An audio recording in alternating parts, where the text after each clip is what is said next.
extra time.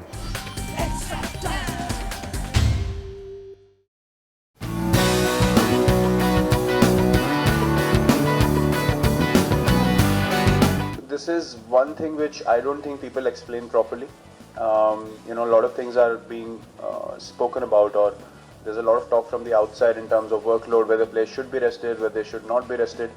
Um, for example, all cricketers play 40 games in a year. Um, Three guys who should get rest, their workloads are to be managed. 11 players play the game, but not everyone would have batted 45 overs in the ODI game, or not everyone would have bowled 30 overs in a test match. But the guys who are doing that regularly are the ones that need to be assessed, because the body takes that much time to recover, and it needs rest as well. So people only look at, oh, everyone has played 40 games. They don't look at the time spent on the crease, the number of runs that have been run in between the wickets, the number of overs they've been bowling in difficult conditions. What were the conditions, what were the temperatures like, have the bodies recovered or not? I don't think people go into that analysis. So from the outside it looks like, why are people asking for rest? Everyone played same number of games, but not everyone has the same kind of workload in every game that you play. So people who have major workload, like for example a Pujara during a test season, he'll have maximum workload because he spends so much time on the crease. His game is built that way. So you can't compare that to a counter-attacking batsman, because the workload would have been lesser. So I think all these things have to be taken into consideration, because you don't want, and purely because of the fact that we've built such a strong core team now of 20-25 players, you don't want important players breaking down at important times, for the team. And that is where the balance needs to be maintained going forward, because if you have too much cricket going on, especially guys who play all three formats, it's humanly impossible to maintain same intensity and same level of performance, what you do in the earlier phase of the season. So I think those details are very important. Anything is possible.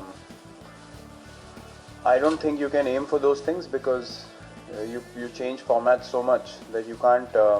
For example, if someone does well in ODIs while we're playing test matches, they take the number one spot. So you can't get attached to it, because I've said this before, there's so much cricket being played around the world. You go down your ranking, then suddenly people say, oh, he's been dethroned, or the team has been dethroned. But you have to understand that the team is not playing all the time. So if you have a week off where you're not playing and another team is playing and they take over, that's a very natural process to happen. It's very exciting for people to talk about this, because we are joint number one in ODIs. We are number one in tests. So I think people are fantasizing about this more than the players thinking about it, because we only focus on, as I said, wanting to do well and winning situations, and winning scenarios, and putting small targets in front of us. So it can definitely, everything is possible. I mean, if everything falls into place, any team can achieve that at one given point of time. But I doubt that will stay for very long, because of, as I said, the transition between teams playing at different time of the year. So it is realistic. It is, yes. I feel every match that you play is important. Every series is huge. It's not like we lose the series and you guys are gonna say nothing to us. So everything is important when you play for the country, and we don't like to differentiate. We simply want to do well as a team, and whatever the conditions we play at, whatever combination that we need to play, we do that accordingly, keeping in mind that winning is the most important thing. And for that, everyone is on the same page, whether we play in India, whether we play away from India, regardless of the opposition we play.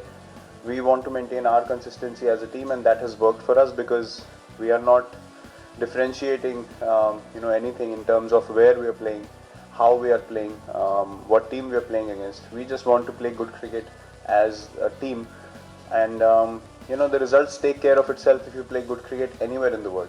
It's not like in India you can get away by playing bad cricket.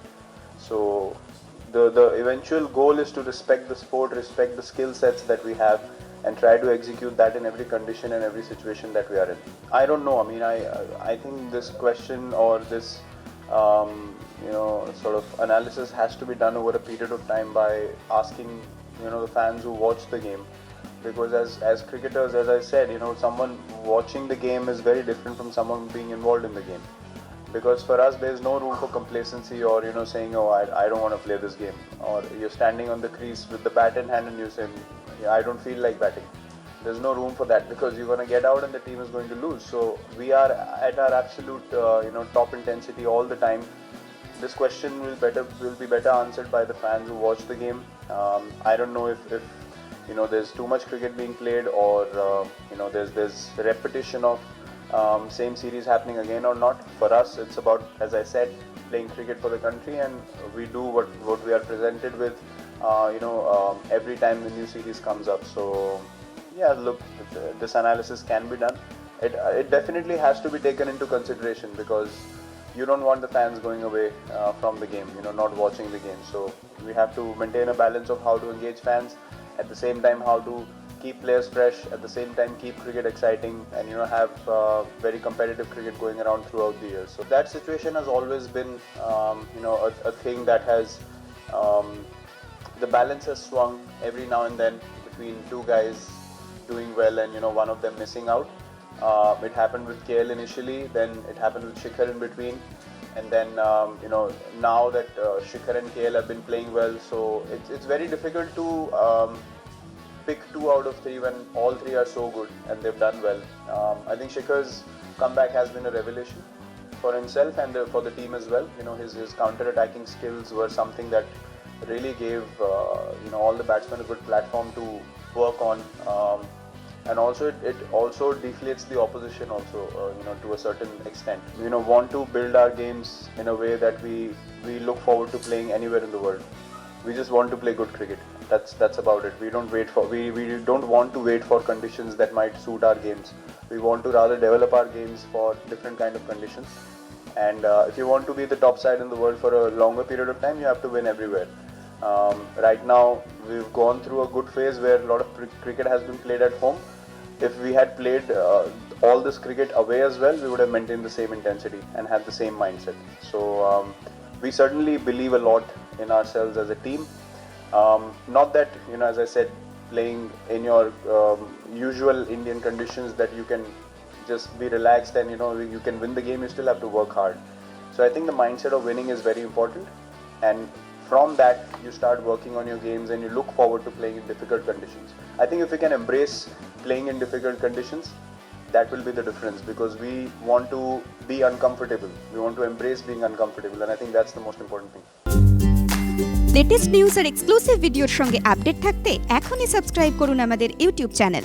Bell আইকনে click করতে ভুলবেন না যেন।